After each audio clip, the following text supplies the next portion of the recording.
네, 안녕하세요. 안녕하세요. 네.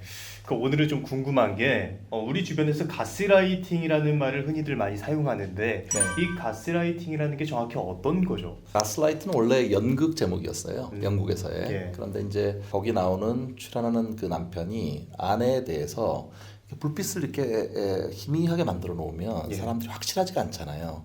그런 상태에서 점점 더 자기 자신에 대해서 잘 믿지 못하게끔 현실 검증력이 떨어지게끔 만들어 갖고 남편이 원하는 대로 아내를 조종하고 자기한테 의존하게 만드는 아, 일종의 교묘하게 사람을 정서적으로 조종하고 어떤 면에서는 착취하는 그런 형태를 말하는 겁니다. 그러면 가스라이팅을 정말 심하게 하면 어떤 결과까지 만들어질 수 있죠? 그거는 거의 노예처럼 자기가 원하는 대로 그거를 그 사람을 정서적으로 또 학대하거나 예. 착취하거나 자기 어떤 이득이나 목적을 위해서 그 사람을 정말 이용하는 예. 그리고 특히 데이트 폭력이라든지 뭐 이런 것들에서도 어쩌면 그 사람의 선의 같은 것들을 악용하는 거죠. 왜냐하면 나도 저 사람을 좀 돌봐주겠다든지 저 사람이 지금 그 여러 가지로 힘드니까 내가 잘해주겠다는 이런 마음 자체를 이용해서 오히려 네가 항상 그런 게 문제야라든지 그거는 네가 이걸 잘못 생각해서 그런 거야 이런 식으로 자꾸 이걸 세뇌시키니까 예. 관계에서 자기 자신의 어떤 그런 그 사람의 인권이라든지 이런 것이 침해되는데도 전혀 모르는 상태에서 착취적인 관계에 계속 오랫동안 끌려다니면서도 본인 스스로 죄책감을 더 많이 느끼게 되는. 좀 이해가 안 되는데, 이게 그러면 착취를 당하는데 왜 죄책감을 느끼는 거죠? 그러니까 그걸 교묘하게 이용하는 거죠. 그러니까 상대방이 왜 보통 다른 사람에 대해서 잘 이렇게 더 케어를 많이 하거나 뭔가 도와주려고 하는 경향이 많잖아요. 예. 그럼 그런 걸 교묘하게 이용하는 거예요. 그런데 하는 얘기가 네가 이런 거를 잘 못해줘서 내가 지금 잘 못됐다 이렇게 말을 하면 마치 자기 잘못인 것처럼 하는데 일반적으로 생각할 때는 현실적으로 생각해보면 그게 아니라 내가 노력했는데 이게 왜 내 잘못이지 이렇게 생각하잖아요. 근데 나의 어떤 사랑이나 이런 게 부족하구나 이렇게 믿게끔 만들어 버리는 거예요. 그러니까 자기 자신 스스로가 늘 잘못하고 있다, 예. 부족하다 이렇게 이거를 일종의 세뇌를 하기 때문에 예. 자기 자신에서 부정적으로 생각하게 되고 상대방한테는 내가 항상 피해를 끼치고 있다는 식으로 생각을 공고하게 그걸 만들어 버리는 거죠. 그러니까 항상 내가 원하는 대로 언제든지 뭘 해줘야 되고 이런 식으로 관계가 착취적이고 한 사람만의 이득을 위해서 관계가 유지될 수도 있는 거죠. 그러면 가스라이팅을 주로 하는 사람들이 보이는 특징이나 말의 패턴이나 이런 게 있을까요? 요즘 그 많이 얘기되는 거죠. 일종의 답정너 같은 게 있죠. 답정너. 네, 그러니까 내가 원하는 거 분명하고 네가 이래서 이런 거야. 네가 이걸 못했기 때문에 그런 거지. 딴 얘기를 하면 화를 내는 거예요. 그러니까 자기가 원하는 방향대로 답이 나오게 되면 그제서야 표정을 바꿔주면서 내가 원하는 방향으로 그러니까 네가 나한테 잘해라든지 이런 식으로. 근데 이게 이제 어떨 때는 항상 그게 겉으로 드러나지 않고 오랜 기간 동안 이게 교묘한 방식으로 이게 되기 때문에 예. 언제 어디서 내가 이거를 이렇게 세뇌됐는지 모르게 거의 내면화되는 것처럼 될 수도 있거든요. 이게 만약에 가장 큰 문제는 뭐냐면 특히 이 양자 간의 관계에서 많이 일어나는데 제 3자가 있으면 중간에 객관적으로 말해줄 수 있잖아요. 네가 너무 했네 라든지 아니 이건 이 사람이 더 잘했는데 왜 그렇게 말을 해 이렇게 말하지만 다른 사람은 모르는 관계 속에서는 예. 충분히 어떤 한쪽의 파워를 더 많이 가진 사람이 다른 사람을 이용하는 그런 관계가 될 수도 있는 거죠. 그래서 연인 관계에서 많이 나타나는 거예요. 아무래도 그럴 수밖에 없죠. 여러 사람이 있으면 아무래도 일종의 그 관계 속에서 평가라든지 어떤 다른 사람의 객관화할 수 있는 저 자료가 있잖아요. 예. 근데 이거는 그냥 그 사람 얘기 믿게 되고 예. 점점 하나하나 길들여져 가는 거예요. 그러니까 저 사람이 이렇게 말하면 또 내가 잘못했구나. 그러니까 나는 또 이렇게 뭐 예를 들어서 이렇게 사람에게 뭘 해줘야지 이런 식의 관계로 가게 되면 또 하나는 너무 그 사람을 내가 뭔가 도와줘야 된다라든지 사랑해야 한다라든지 이렇게 되게 그 이타적인 욕구가 되게 많은 분들도 예. 그 사이에 상당히 끌려 들어갈 가능성이 많거든요. 내 사랑이 부족해서 지금은 저 사람이 뭔가 화를 내지만 뭔가 내가 좀 더 노력하면 저 사람이 좀 더 나아질 거야라든지 이런 생각을 또 많이 갖고 있게 된다면 훨씬 더 그게 깊어질 수 있는 거죠. 나의 노력이 부족해서 지금 관계가 틀어졌다고 생각하는 거네요. 그렇죠. 사실은 어떻게 보면 그 관계 속에서 한 사람이 계속 자기 원하는 대로 하고 있고 예. 나는 맞춰주느라고 되게 상당히 허덕거리고 있는데도 불구하고 예. 나의 사랑이 부족해서라든지 또는 내가 저 사람에게 뭔가 기분 나쁘게 만들어서라든지 자꾸 자책하게 만드는 거가 예. 사람이 자책을 하게 되면 우울해지고 그런 상태에서도 뭔가 이 관계를 떠나지 못하게 되고 항상 의존해 있는 게 되잖아요. 예. 그러니까 한 사람은 답정너처럼 내가 원하는 방향으로 넌 그렇게 해야 돼라고 하는 어떤 그러니까 일종의 많이 얘기되는 것 중에 하나가 하나가 답정너 스타일인 사람이 이런 모습을 보일 가능성이 있다는 거하고 예. 또 하나는 이제 일각에서는 가스라이팅을 하는 사람이 성격이 항상 어떤 성격만 있다 이렇게 말할 수는 없지만 그래도 약간 나르시스틱한 사람들 중에서도 예. 일부는 그런 모습을 보일 수가 있는 것 같아요. 나르시스틱하다라고 하는 거가 자기애성이라고 하는데 이 사람들 특징 중에 하나가 뭐냐면 그 대인 관계가 상당히 착취적일 수가 있고요. 예. 때에 따라서는 거짓말이라든지 뭔가 약간 사기성으로 자신의 입장을 교묘하게 이렇게 얘기를 하거나 이럴 수가 있는 거거든요. 예. 예, 그리고 이제 겉으로 보이는 모습하고 속으로 보이는 모습이 상당히 다를 수도 있어요.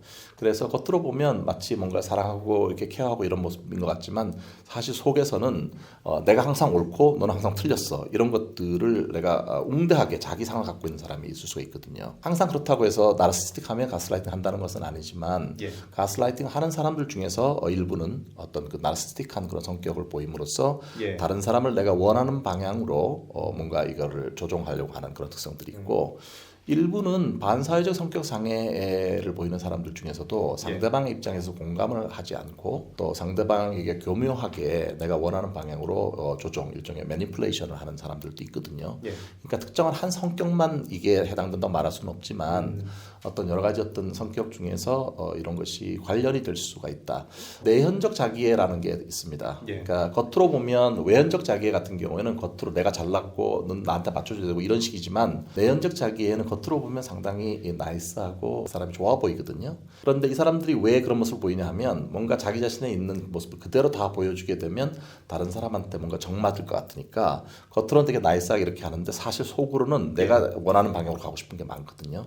일종의 안 좋은 얘기를 뒷담화를 한다든지 아니면 내가 원하는 방향으로 하기 위해서 직접적으로 하는 부담 빼고 누군가 제3자를 이용해갖고 이 사람이 나한테 더 의존하게끔 만든다든지 이렇게 그런 특성이 있을 수도 있거든요. 예. 어쨌든 그 특히 대인관계 쪽에서 착취적이라는 것, 그 다음에 그 정서라든지 이런 것들을 자기가 원하는 방향으로 이거를 이용하는 거, 그리고 다른 사람을 조종하는 그런 경향이 많은 사람들, 이런 사람들이 가스라이팅을 하는 경우가 많죠. 네, 그렇다면 가스라이팅에서 벗어나는 방법이 있을까요? 저는 그 어떤 만약에 어떤 특별하게 어떤 연인 관계라든지 정말 가까운 그런 관계라고 하면 서로 상대방의 어떤 그런 스타일 같은 것들을 존중해 주는 것이 되게 중요하다고 생각을 해요. 예. 그러니까 이게 이제 서로 건강한 두 사람이 만나서 건강한 관계를 이루는 것이 제일 좋은데 너무 집착적인 관계가 되거나 또는 자기가 원하는 방향으로 항상 그 뭔가를 하려고 하는 특성들을 보일 때는 조금 디스턴싱, 거리를 두는 것이 필요할 것 같고요. 약간 사랑이라는 이름으로 속박을 하는 거네요. 네네, 속박을 예. 하는 거죠. 그러니까 마치 그걸 안 하면 난 사랑하지 않는 사람이 되는 것처럼 되는 구조가 되는 거죠. 예를 들어서 이런 것도 맞을까요?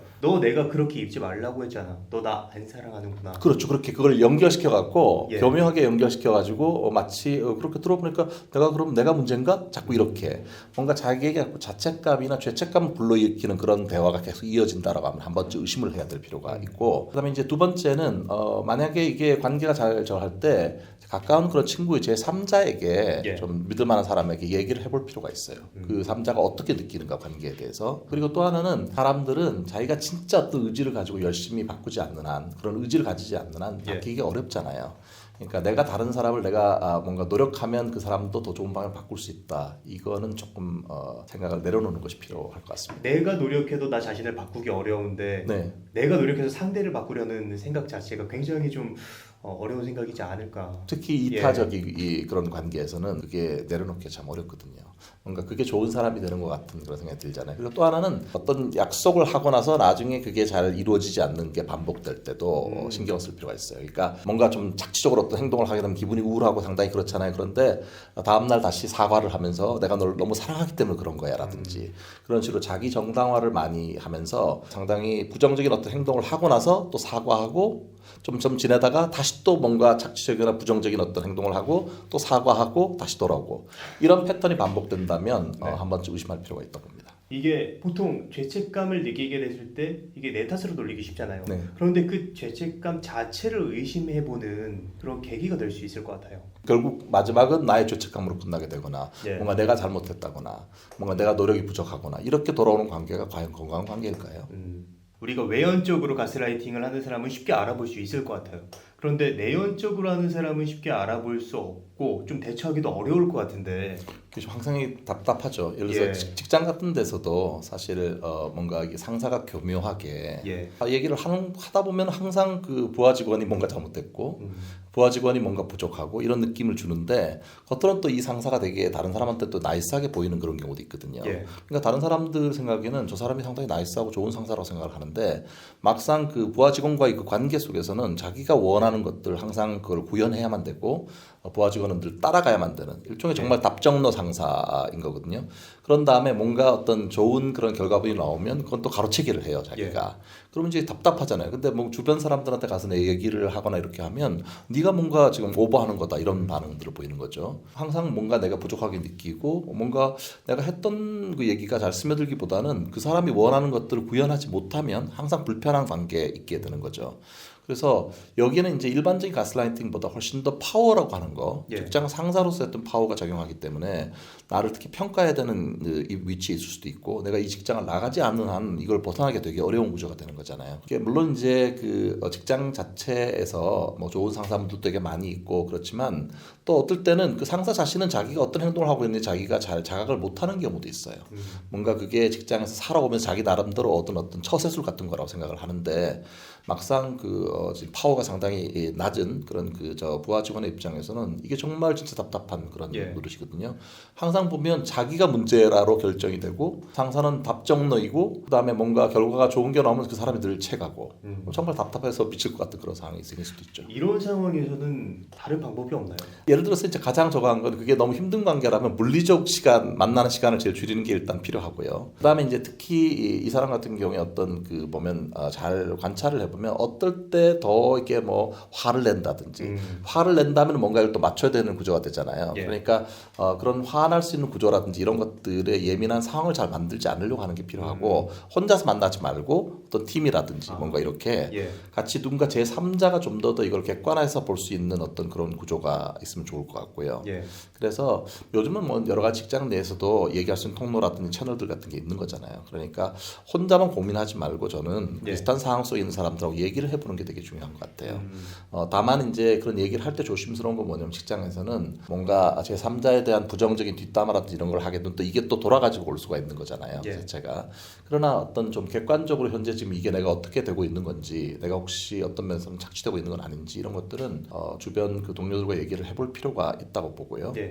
또 하나는 뭔가 부당한 지시라든지 또는 뭔가 자꾸 이렇게 나한테 힘들게 죄책감 불러일으키는 그런 상황이 된다면 뭔가 그런 것들에 대해서 내가 어떤 그 할 수 있는 것처럼 다른 사람과 같이 참조를 만들거나 아니면 뭔가 그런 걸 적어 놓는다든지 이런 것들도 자기를 보호하는 방법일 수도 있다고 봅니다. 현실적으로 봤을 때 우리가 가스라이팅이라고 생각을 요즘 많이 하는데 아닌 경우도 있을 것 같은데. 물론 가스라이팅은 점점 어떤 관계 속에서 내가 나 스스로 점점 죄책감을 느끼고 자꾸 의심하게끔 되는 그런 게 반복된다면 한번 좀 생각할 수 있지만 또 하나는 어떤 그 대인관계 스킬이 서로 부족한 그런 경우도 있고 아니면 서로가 스타일이 잘 맞지 않아서 그런 경우도 있는데 무조건 이거는 가스라이팅이야 내 상사는 빼박이야 이런 식으로 얘기를 하는 것도 좀 조심스러울 수 있는 거거든요. 그러니까 뭐 이거를 볼 때 만약에 어떤 특정한 어떤 그런 그 착취행 관계가 오래 지속되고 있고 계속 스스로를 자꾸 의심하게 되고 스스로가 점점 자꾸 자책을 하게 되는 그런 구조라고 한다면 한 번쯤 이거를 검토해 보는 것은 필요하지만 그냥 뭐 바로 적용해서 저 사람은 내 상사 누구는 가스라이팅 상사야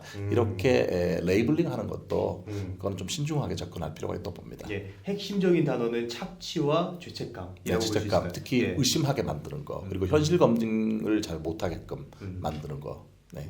예, 오늘 이동기 교수님을 모시고 가스라이팅에 대해서 현실적으로 어떻게 사람들이 우리를 착취를 하고 그리고 가스라이팅 당한 사람은 어떠한 감정을 느끼는지 그리고 또 이제 그런 상황에서 우리가 어떻게 대처해야 되는지 알아봤습니다. 네, 그럼 오늘 컨텐츠는 여기까지 하도록 하겠습니다. 감사합니다. 네, 고맙습니다. 네.